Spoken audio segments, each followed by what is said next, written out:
Assalamualaikum.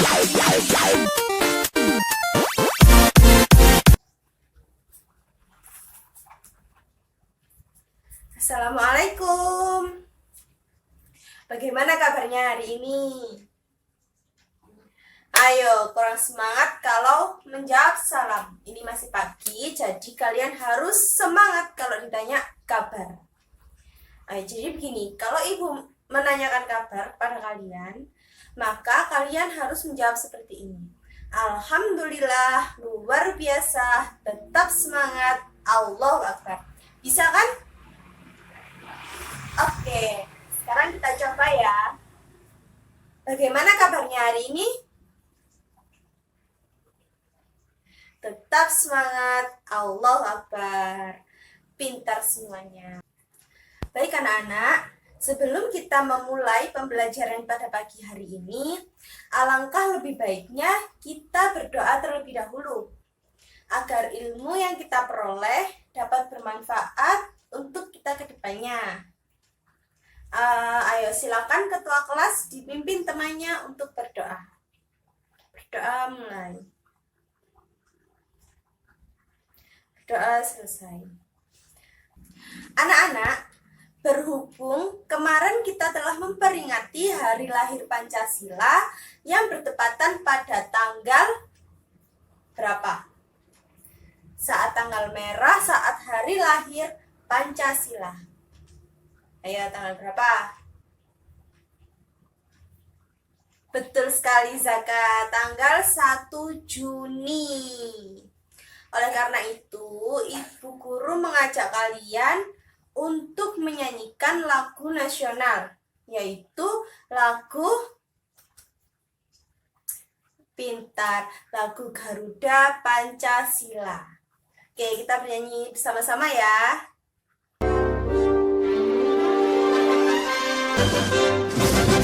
Garuda Pancasila, akulah pendukungmu, patriot proklamasi, sedia berkorban untukmu. Pancasila dasar negara, rakyat adil maupun sentosa, pribadi bangsaku. Ayo maju, ayo maju, maju, ayo maju, maju. Alhamdulillah, kita telah menyanyi bersama-sama lagu nasional, yaitu lagu Garuda Pancasila. Terima kasih anak-anak sudah mau menyanyikan lagu Garuda Pancasila. Kira-kira kenapa sih sebelum kita memulai pembelajaran sebaiknya kita menyanyikan lagu nasional? Siapa yang bisa jawab? Gimana Kesya? Iya, pintar sekali Kesya. Jadi, agar kita itu tidak lupa atas perjuangan para pahlawan yang telah gugur dalam medan perang hanya untuk meraih kemerdekaan. Nah, karena berkat jasa para pahlawan itulah kita bisa merdeka seperti sekarang. Akhirnya kita tidak dijajah lagi oleh bangsa-bangsa barat yang telah menjajah kita. Oke, Ibu akan mengabsen kalian hari ini terlebih dahulu ya, agar Ibu tahu siapa saja yang izin, siapa saja yang masuk, dan siapa saja yang sakit. Semoga saja masuk semua. Zaka, Noval, Safa, Maulana, Keisha, Zidan. Oh, Zidan sedang izin. Ada acara keluarga ya katanya. Ya sudah, tidak apa-apa kalau ada acara keluarga.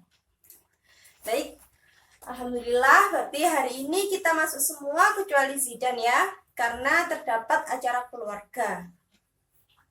Anak-anak, sebelum kita memulai pembelajaran, tolong kalian cek di kolong meja kalian masing-masing atau di bawah kalian atau bahkan di atas meja. Dilihat apakah ada sampah. Jika ada, silahkan dibuang terlebih dahulu agar pembelajaran kita bisa berlangsung dengan nyaman tanpa adanya gangguan sampah. Silahkan dibuang terlebih dahulu, dibersihkan terlebih dahulu kolong mejanya ya, terutama. Baik, terima kasih anak-anak sudah mau membersihkan sampah-sampah yang ada di dalam kelas. Karena kebersihan itu adalah sebagian dari pintar. Oke, sebelum kita memulai pembelajaran hari ini, Ibu harap kalian bisa mengikuti pembelajaran dengan tenang ya. Tidak ada yang bicara sendiri, tidak ada yang bermain HP dan lain sebagainya. Agar ilmu yang Ibu sampaikan kepada kalian bisa benar-benar kalian pahami. Oke? Sebelum Ibu masuk ke dalam materi lebih lanjut, Ibu ingin mereview sedikit materi yang telah kita pelajari pada minggu lalu. Kira-kira apakah masih ada yang ingat materi apa yang telah kita pelajari pada minggu lalu? Coba diangkat tangannya, kemudian sebutkan nama dan menjawab. Ya, silakan Safa.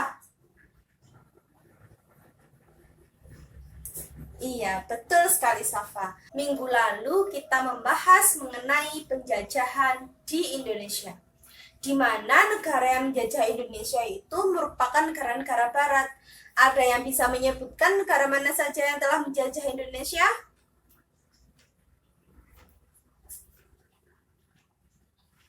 Ya, silakan Kesya. Betul sekali jawaban dari Kesya. Jadi negara yang telah menjajah Indonesia yaitu negara Jepang dan juga negara Belanda. Nah, di mana kondisi rakyat pada saat dijajah oleh Jepang dan juga Belanda ini sangat menderita. Karena Jepang dan juga Belanda ini menerapkan sistem kerja rodi dan juga tanam paksa. Di mana hal itu membuat rakyat Indonesia itu semakin melemah kekuatannya. Karena mereka benar-benar diperas tenaganya dan hanya diberi upah sedikit pun. Bahkan ada yang tidak diberi upah sama sekali. Kemudian anak-anak, seiring berjalannya waktu, rakyat Indonesia itu semakin sadar bahwa dirinya juga berhak untuk merdeka. Karena ini Indonesia merupakan wilayahnya, negaranya, bukan negara Jepang dan juga Belanda. Akhirnya, rakyat Indonesia itu mencari cara bagaimana agar bisa merdeka dan juga bebas dari cengkraman Jepang dan juga Belanda. Kemudian bagaimana Bu caranya? Kok bisa merdeka hingga sekarang ini? Ada yang bisa menjawab salah satu caranya. Salah satu usaha rakyat Indonesia untuk membebaskan diri. Betul sekali Maulana. Jadi, salah satunya yaitu adanya pergerakan nasional di Indonesia.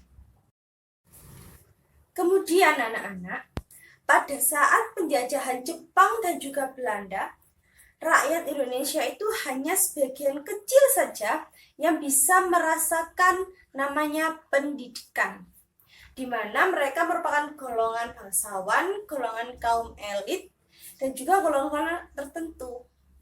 Nah, oleh karena itu teman-teman, anak-anakku sekalian, kita sebagai warga negara Indonesia harus bangga terhadap jasa para pahlawan kita dulu. Karena berkat mereka kita bisa sekolah seperti sekarang. Dan oleh karena itu, kita harus semangat untuk meraih cita-cita kita. Untuk mengejar impian kita. Perjuangan dari rakyat Indonesia dahulu dan juga pahlawan-pahlawan kita itu patut kita teladani. Patut kita teladani semangatnya dalam mencari ilmu.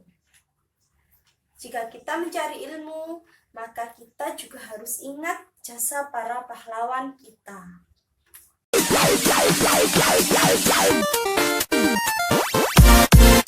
Baik anak-anak,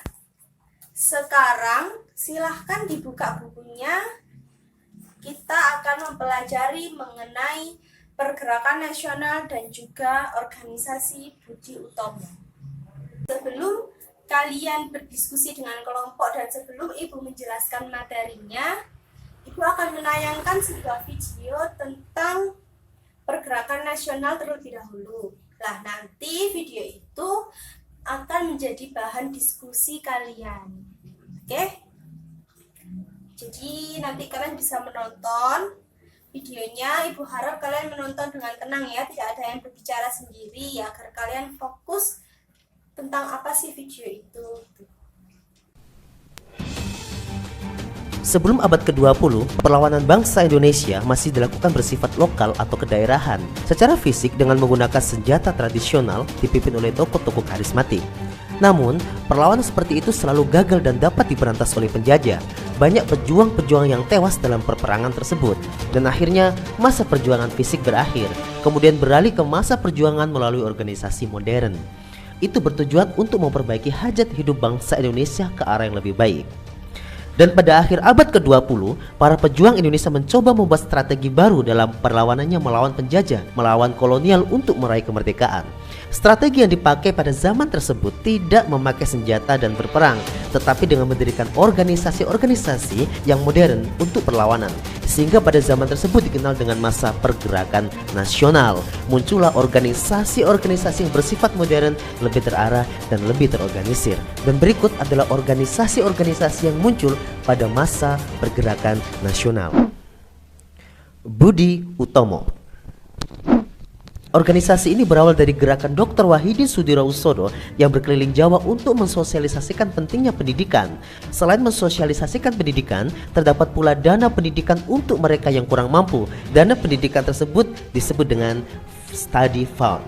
Kemudian pada tahun 1907 terjadi pertemuan antara Dr. Wahidin Sudirohusodo dengan Sutomo, seorang mahasiswa Stovia. Sutomo tertarik dengan gagasan Dr. Wahidin Sudirohusodo lalu mendirikan organisasi Budi Utomo pada tanggal 20 Mei 1908. Organisasi ini merupakan organisasi pertama yang didirikan oleh bangsa Indonesia dan beranggotakan mahasiswa Stovia. Berdirinya organisasi ini merupakan tonggak awal kebangkitan nasional sehingga hari lahirnya Budi Utomo ditetapkan sebagai Hari Kebangkitan Nasional. Sarekat Islam. Organisasi ini berawal dari organisasi Sarekat Dagang Islam yang didirikan oleh Haji Saman Hudi di Solo tahun 1911. Organisasi ini awalnya dibentuk untuk melindungi pengusaha lokal agar dapat bersaing dengan pengusaha non-lokal yang memonopoli perdagangan batik.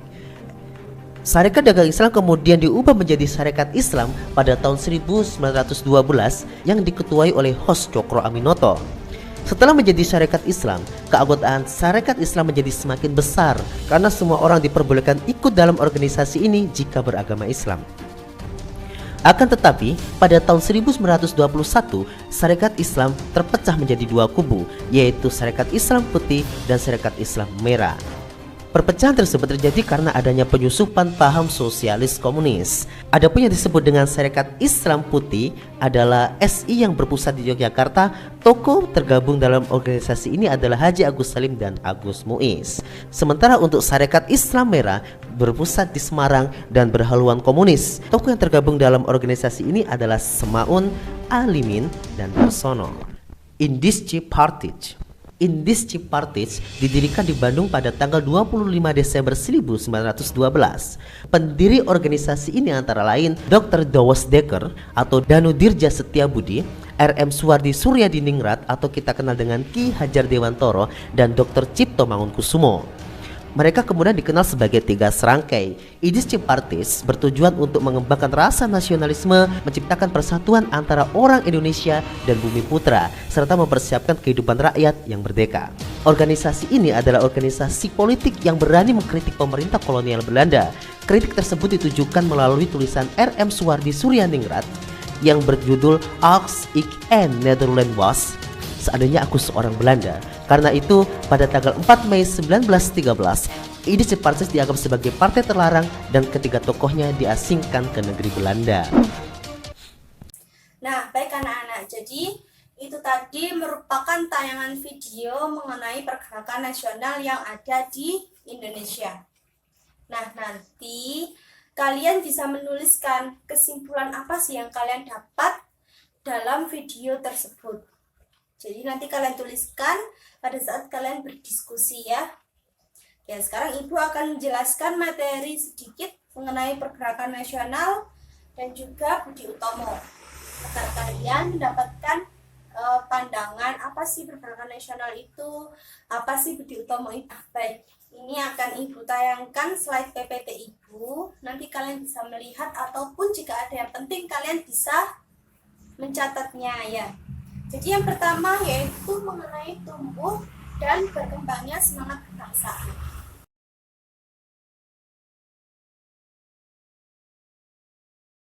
Kemudian apa sih pergerakan nasional itu? Ayo, ada yang bisa menjawab? Kira-kira ada yang sudah membaca materinya belum? Tentang pergerakan nasional itu apa? Ayo, siapa yang bisa?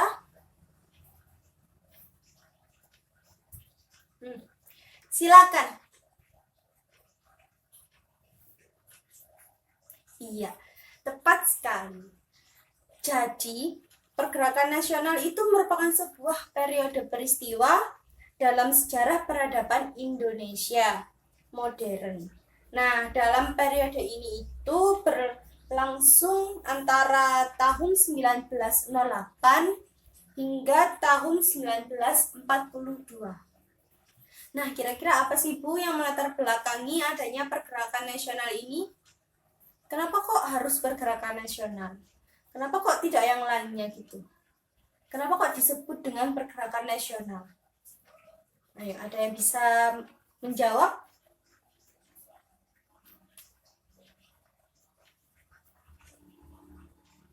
Iya.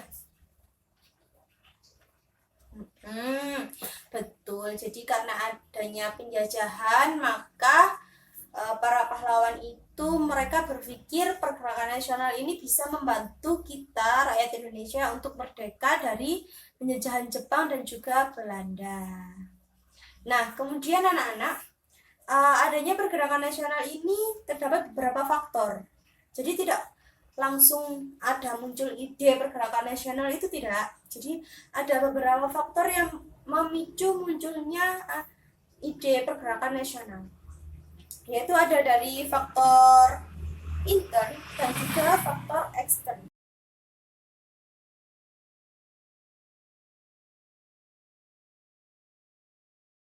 Oke, Ibu akan menjelaskan sedikit ya.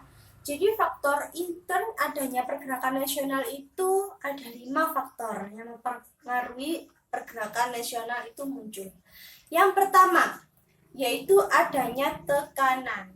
Nah, jadi dulu itu rakyat Indonesia kan menderita ya. Nah, kalau menderita itu otomatis mereka tertekan. Oleh karena itu, rakyat Indonesia ini memikirkan cara untuk membebaskan diri dari Jepang dan juga Belanda, mengambil alih kembali wilayah Indonesia untuk rakyat Indonesia, bukan untuk Jepang dan juga Belanda lagi. Kemudian faktor yang kedua yaitu adanya pengaruh perkembangan pendidikan kebangsaan di Indonesia. Nah, jadi anak-anak, dulu itu perkembangan sistem pendidikan pada masa Hindia dan juga Belanda itu menghasilkan beberapa kaum intelektual yang kemudian mereka itu menjadi pimpinan gerakan nasional ini.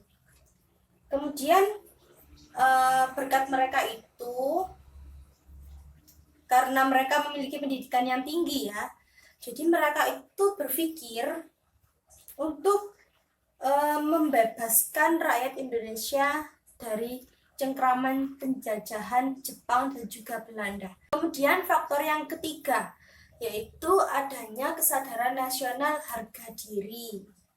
Nah, rakyat Indonesia ini sadar bahwa seharusnya mereka dapat menentukan nasib mereka sendiri. Karena nasib mereka ada di tangan mereka, bukan di tangan Jepang dan juga Belanda. Oleh karena itu, rakyat Indonesia itu lama-lama sadar bahwa mereka juga memiliki harga diri yang tidak bisa direndahkan dan dijajah oleh siapapun itu. termasuk Jepang dan juga Belanda. Kemudian faktor yang nomor 4 yaitu mengenai sejarah masa lalu yang gemilang. Nah, sejarah masa lalu yang mana, Bu?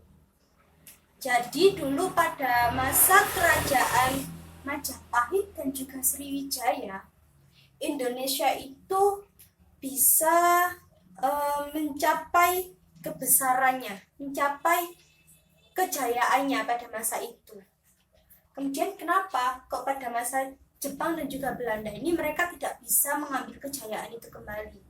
Nah, oleh karena itu mereka termotivasi dengan kejayaan yang telah mereka rasakan pada saat kerajaan Majapahit dan juga Sriwijaya. Nah, terdapat beberapa faktor juga dari luar negeri yang mempengaruhi adanya pergerakan nasional. Jadi intinya pada faktor ekstern ini, rakyat Indonesia itu melihat pada negara-negara yang dulu juga dijajah, yang juga senasib dengan Indonesia tetapi bisa merdeka.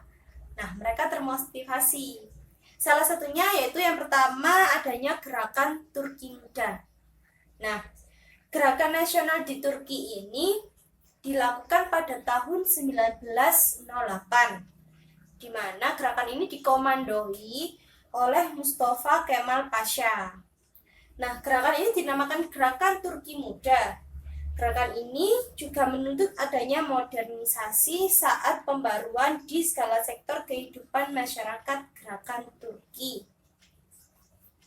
Sehingga hal ini memberikan pengaruh politis bagi pergerakan bangsa Indonesia, sebab mengarah pada pembaruan dan modernisasi.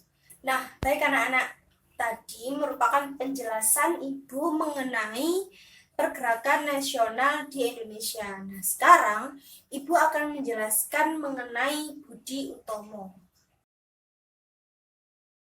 Jadi anak-anak, awal mula terbentuknya organisasi Budi Utomo ini yaitu berasal dari seorang dokter Jawa yang bernama Dr. Wahidin Sudirohusodo. Nah, di mana Dr. Wahidin Sudirohusodo ini dia mencari seorang pemuda barat yang berpendidikan. Tetapi pada saat itu umumnya pemuda barat itu tidak mampu menghidupi dirinya sendiri. Nah, pada akhirnya tahun 1908 Dr. Wahidin ini bertemu dengan siswa-siswi di Stovia. Nah, berawal dari sinilah akhirnya Dr. Wahidin dan juga mahasiswa Stovia ini saling bertukar pendapat, bertukar ide, dan akhirnya Dr. Wahidin ini menyampaikan idenya. Kemudian mahasiswa dari Stovia ini menyambutnya dengan ramah dan juga dengan baik. Nah, secara kebetulan mahasiswa Stovia ini juga mencari tempat yang dapat mengakomodasikan aktivitas dan kehidupan budaya mereka secara umum. Akhirnya terjadilah kerjasama antara Dr. Wahidin dan juga mahasiswa Stovia dalam mendirikan organisasi Budi Utomo.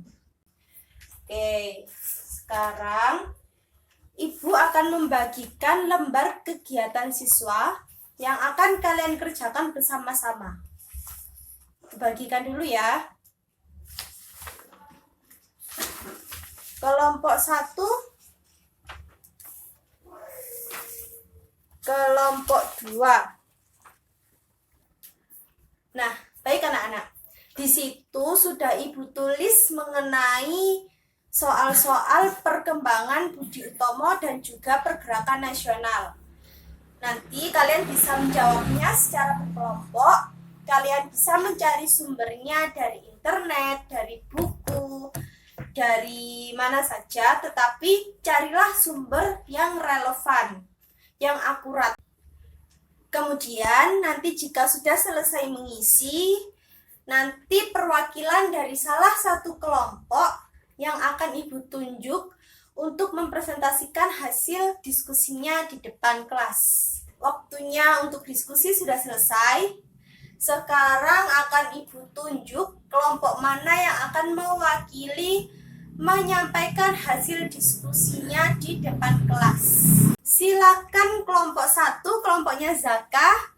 Ibu tunjuk Keisha untuk maju ke depan menyampaikan hasil diskusinya. Silakan Keisha.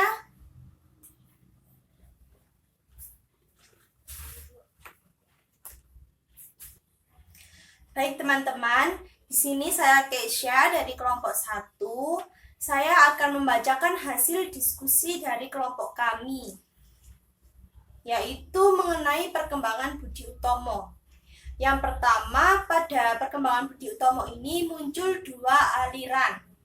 Aliran pertama yaitu pihak kanan, dan aliran yang kedua yaitu pihak kiri. Nah, di mana pihak kanan dan juga pihak kiri ini membuat Budi Utomo itu semakin pecah dan juga semakin lemah.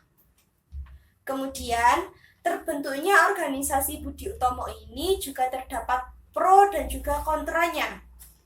Yang pro yaitu seperti contohnya Tirto Kusumo. Nah, di mana Tirto Kusumo ini yaitu seorang yang berasal dari kalangan muda yang berpikir maju. Kemudian ada juga sisi kontra. Nah, sisi kontra ini seperti pada kelompok priai dan juga bupati yang merupakan penganut status quo. Nah, kemudian untuk kesimpulan videonya tadi yang telah kita tonton bersama, yaitu di mana pada video tadi itu adanya pergerakan nasional atau perlawanan rakyat Indonesia ke penjajah, tetapi perlawanan tersebut tidak menggunakan senjata-senjata modern, melainkan menggunakan senjata tradisional seperti bambu runcing dan lain sebagainya. Baik teman-teman, mungkin sekian hasil diskusi dari kelompok 1. Baik, penjelasan dari Keisha tadi sudah benar dan juga sudah tepat ya teman-teman. Mengenai perkembangan Budi Utomo itu juga ada pro dan juga kontra. Jadi tidak selamanya itu pro terus, tapi juga ada yang kontra. Kemudian setelah itu Ibu meminta dari kalian, masing-masing dari kalian, untuk membuat peta konsep. Apa sih yang telah kalian pahami dari pergerakan nasional dan juga Budi Utomo ini? Nah, setelah itu kalian bisa dikumpulkan.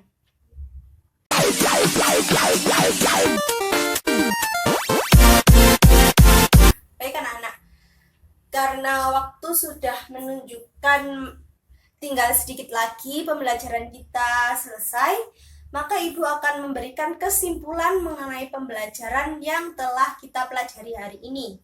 Jadi, pergerakan nasional itu merupakan suatu bentuk perlawanan dari rakyat Indonesia kepada penjajahan Jepang dan juga Belanda, di mana perlawanan ini bertujuan untuk memperoleh kemerdekaan.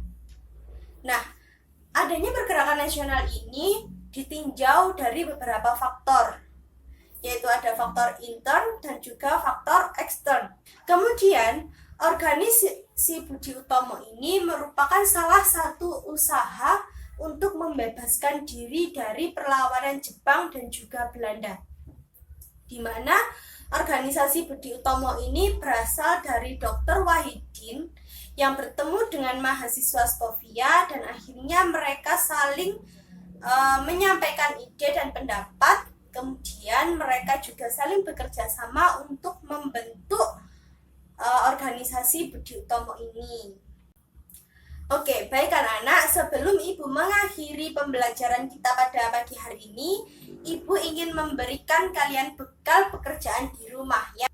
Oke, sekarang silahkan disiapkan kertasnya atau bukunya dan juga alat tulisnya. Ibu dikte soalnya ya.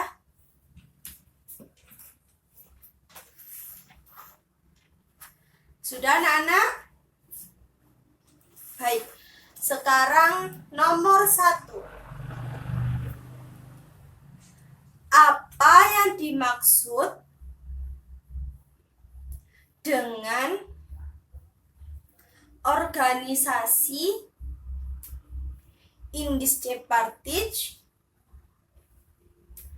dan juga Perhimpunan Indonesia. Sudah? Baik, sekarang nomor 2. Jelaskan tujuan dari dibentuknya organisasi Indische Partij dan juga organisasi Perhimpunan Indonesia. Sudah? Jika sudah, bukunya silakan ditutup. Kita berdoa terlebih dahulu agar ilmu yang kita pelajari hari ini bisa bermanfaat untuk kita ke depannya. Berdoa dimulai. Berdoa selesai. Terima kasih anak-anak. Sekian dari Ibu. Terima kasih. Wassalamualaikum warahmatullahi wabarakatuh.